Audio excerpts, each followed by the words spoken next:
Hello friends, how are you today? I'm fine too.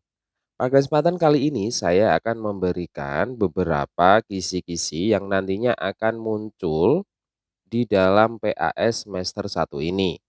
Nah, kira-kira apa saja nanti materi yang akan keluar? Maka untuk itu teman-teman simak videonya sampai selesai.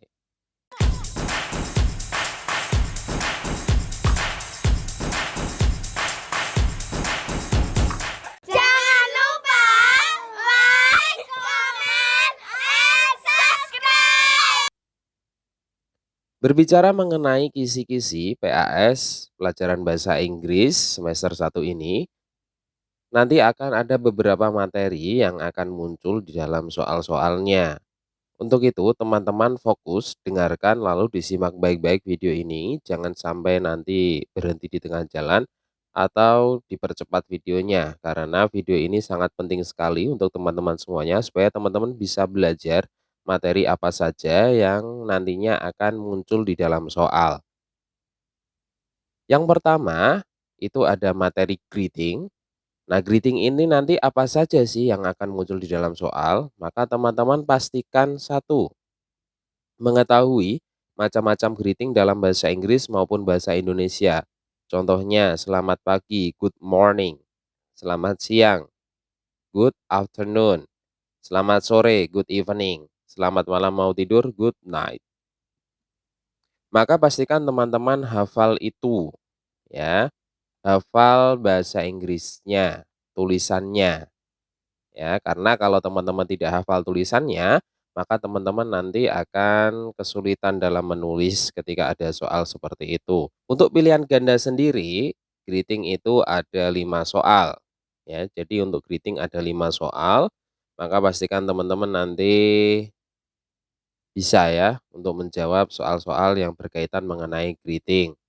Untuk soal greeting sendiri itu ada 5 soal di dalam pilihan ganda. Jadi nanti teman-teman silakan dipelajari macam-macam soal yang pernah saya berikan kepada teman-teman semuanya. Oke, untuk contoh soal greetingnya, misalkan apa bahasa Inggrisnya selamat siang. Maka teman-teman harus bisa tahu selamat siang itu adalah good afternoon. Nah, maka teman-teman harus tahu ya ketika nanti di ABC-nya itu ada good morning, good evening, good afternoon, maka teman-teman langsung jawab aja good afternoon, yaitu selamat siang. Ya, jadi di isian itu ada satu soal, lalu di uraian itu ada satu soal.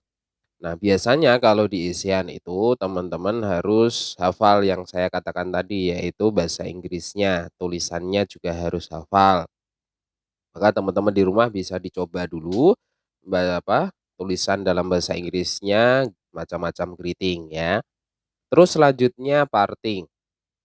Nah, untuk parting sendiri itu di pilihan ganda itu ada. Jadi untuk parting sendiri itu ada satu soal di pilihan ganda, lalu ada satu soal di isian.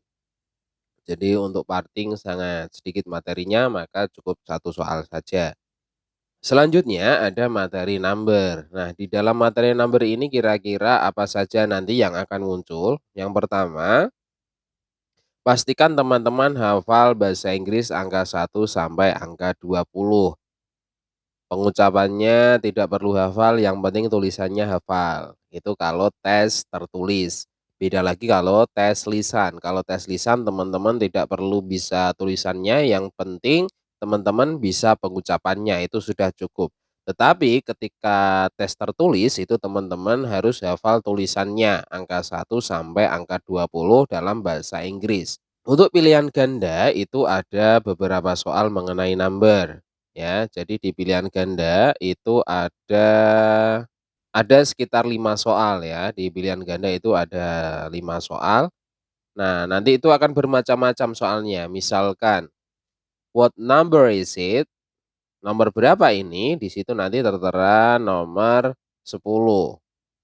Maka jawabannya A, 8, B, 9, C, 10.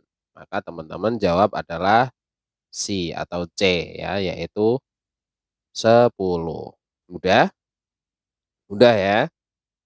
Terus untuk isiannya sendiri itu ada satu, terus untuk isiannya ada 2, terus untuk uraiannya juga ada satu ya. Jadi nanti teman-teman yang penting hafal tulisannya, maka soal apapun yang ada di isian nanti teman-teman pasti bisa menjawabnya. Karena yang penting teman-teman itu hafal angka 1 sampai angka 20 bahasa Inggrisnya ya, cukup itu yang teman-teman harus hafal. Terus selanjutnya, yaitu materi alfabet. Nah, untuk materi alfabet ini kebanyakan teman-teman itu sudah bisa membacanya, bisa mengucapkannya dalam bahasa Inggris, akan tetapi ada beberapa kata ya, beberapa abjad yang teman-teman bingung dalam penulisan pengucapannya. Misalkan G, G itu dibaca G ya, bukan J. Nah, G itu sendiri teman-teman cukup ditulis J sama I. Ya, J sama I, itu sudah cukup, sudah betul buat saya. Terus selanjutnya kalau ada H itu dibaca H, maka cukup ditulis EICH ya, H itu EICH. Terus yang sering kali teman-teman lupa itu adalah Y. Jadi yang teman-teman kerap kali lupa itu adalah huruf Y, terus W, terus V, ya. V itu dibaca V. V berarti tulisannya adalah W sama I, W.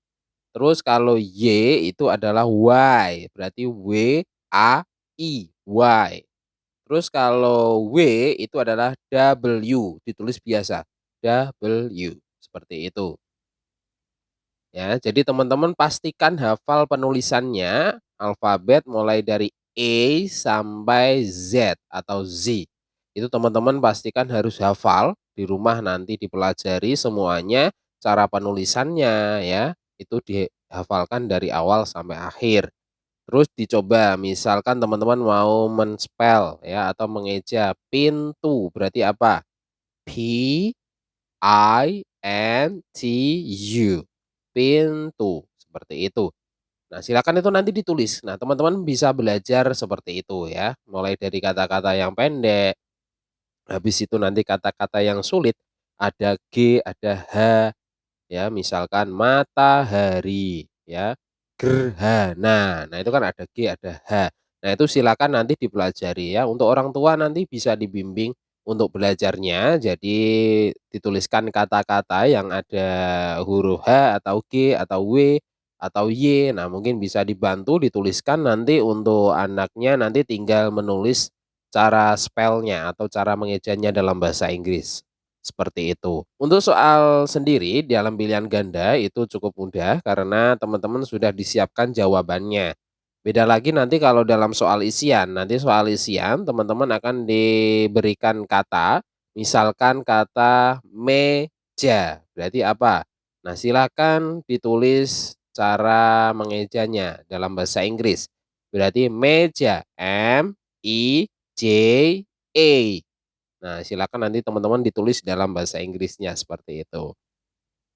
Terus selanjutnya, materi yang terakhir yaitu materi simple expression. Nah, untuk simple expression sendiri saya sudah memberikan beberapa di dalam pertemuan sebelumnya, bahwa simple expression ini adalah ekspresi yang sering kita gunakan di dalam kelas, yaitu ekspresi yang sangat sederhana. Mulai dari silahkan duduk, sit down please, silahkan duduk. Terus angkat tanganmu, raise your hand, raise your hand. Terus ada silakan maju ke depan, come forward please. Terus ada lagi, tolong diam, silent please. Saya mau ke kamar mandi, I want to go to toilet. Saya mau cuci tangan, I want to wash my hand. Terus ada lagi, may I drink, bolehkah saya minum? May I eat, bolehkah saya makan? Nah, itu adalah ekspresi sederhana yang telah saya berikan kemarin. Nah, silakan nanti dipelajari semuanya. Semuanya itu berarti penulisannya teman-teman juga harus hafal ya, artinya juga harus hafal. Karena nanti di beberapa soal, itu akan ada soal yang saya suruh mengartikan atau saya suruh mentransit ke dalam bahasa Inggris.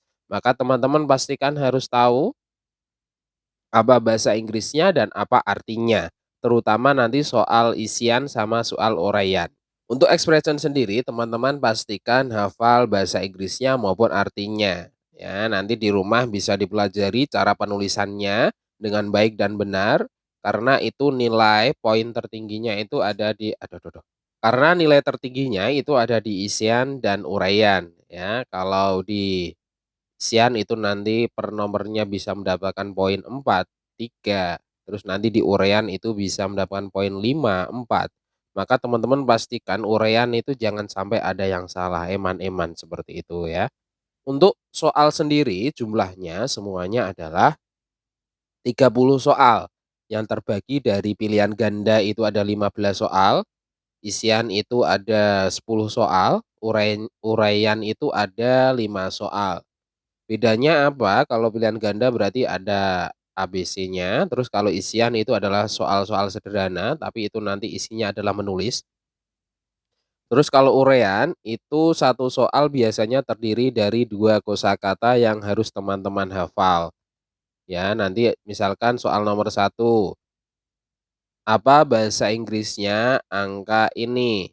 Angka 10, angka 12, angka 13. Berarti 10 itu 10, terus 12 itu 12.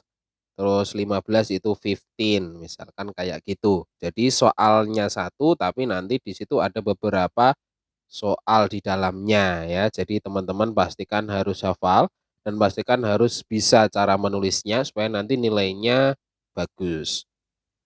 Mungkin itu saja, kalau ada pertanyaan nanti bisa ditulis di kolom komentar. Nanti silakan teman-teman ditulis apa kira-kira yang belum paham nanti bisa ditanyakan ke saya langsung. Nanti insya Allah akan saya jawab langsung di kolom komentar juga. Mungkin itu saja yang bisa saya sampaikan. Semangat untuk teman-teman semuanya dalam menghadapi PS ini. Semoga teman-teman mendapatkan nilai yang baik, yang pastinya nilai yang memuaskan. Mungkin cukup itu dari saya. See you to the next video.